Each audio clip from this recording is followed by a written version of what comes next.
Hi everyone, Radhe Radhe. So today we're doing chapter 2, verse 53, and we're going to continue the Karma Yoga discussions that Bhagwan Shri Krishna is having with Arjun. So I have some things that have been on my mind that I would love to share. So if you want to go straight to the verse, as usual, you can scroll to the right where you get where you can start to see the screen, and you'll be able to get to that place. Um, so yeah, what I wanted to talk about was I'm in India right now. This is my first day here. I arrived early morning, and so that's why I'm doing the second video to just catch up over the travel time. Um, I lost a day because I'm in 24 hours of travel time, so I'm just catching up with that. And I'm with my mom here, and I'm seeing her after 3.5 years or something, almost 4 years. So yeah, and I've been thinking a lot about relationships lately, right? There's just been, it kind of ties into today's verse in a way, which has just been on my mind a lot. So, relationships are hard. I mean, they're not easy. They're not sugar and spice and everything nice. They're not rainbows and unicorns and roses.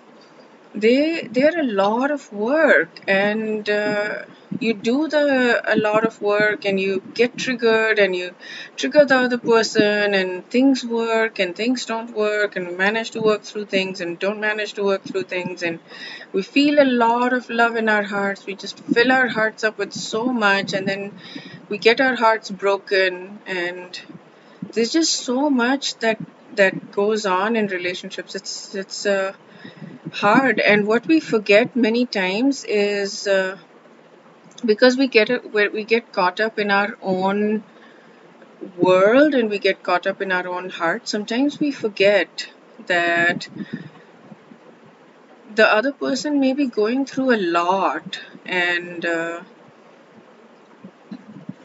we are going through a lot. And I mean, it's not just it's both that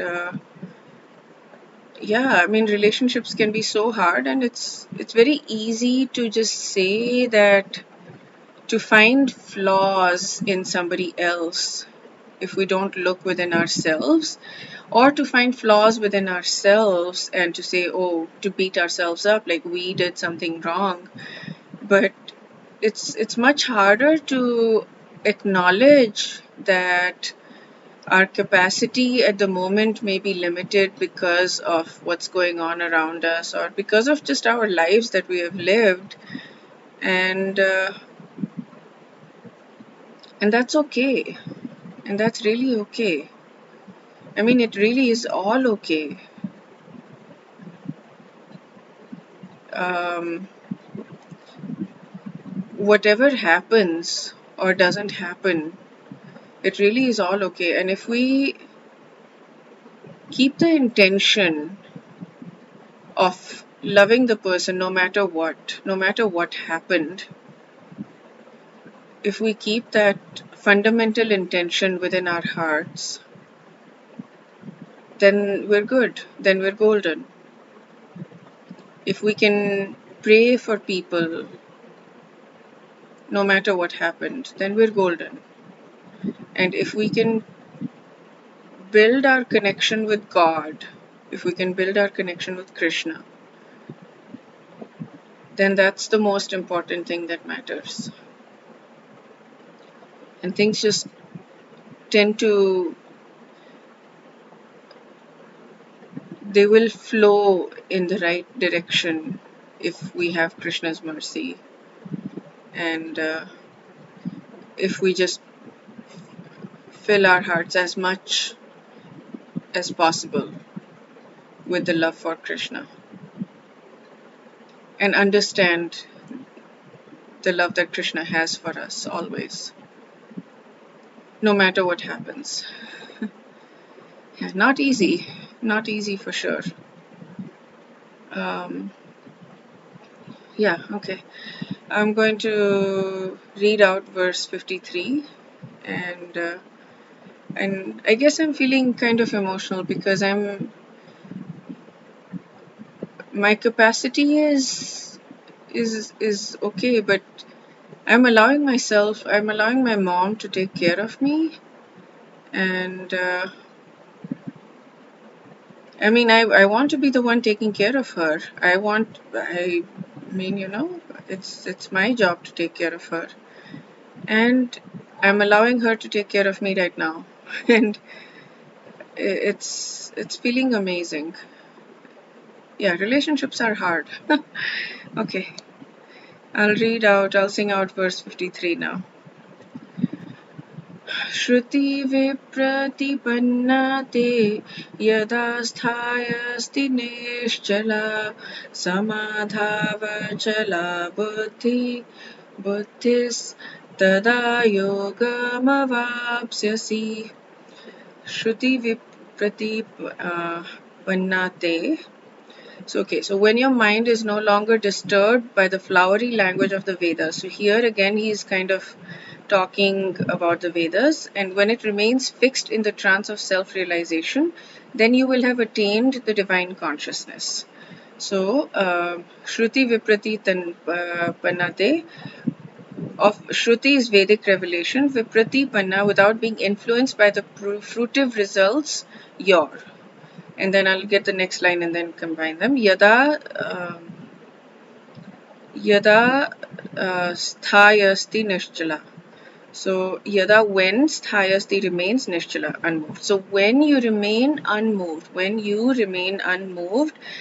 uninfluenced by the fruitive results of Vedic revelation. So when you remain unmoved and uninfluenced by the fruitive results of Vedic revelation,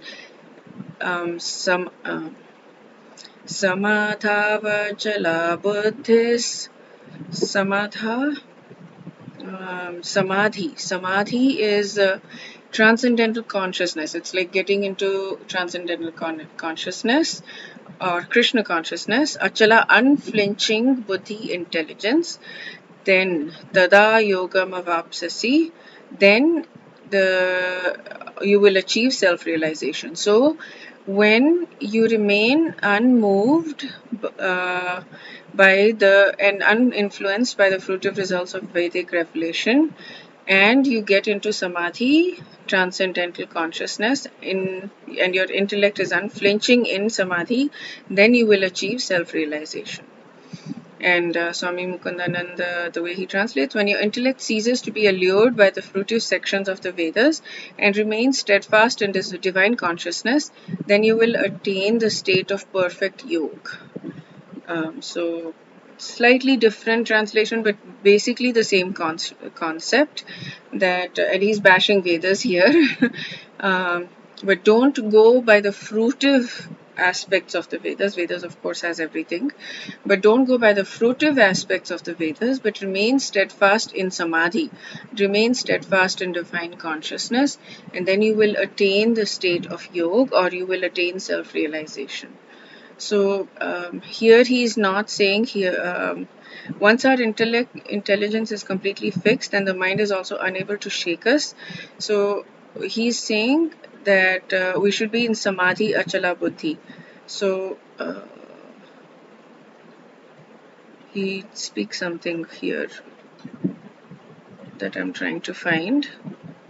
Yeah, he's not talking about.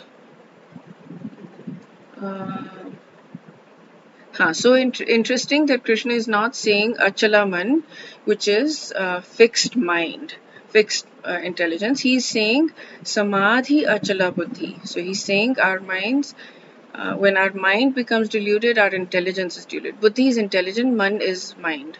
So when our intelligence is fixed, then mind is also unable to shake us. So he's saying it's not fixed mind, he's saying fixed intelligence. So let's fix our intelligence first, then our mind is not able to shake us.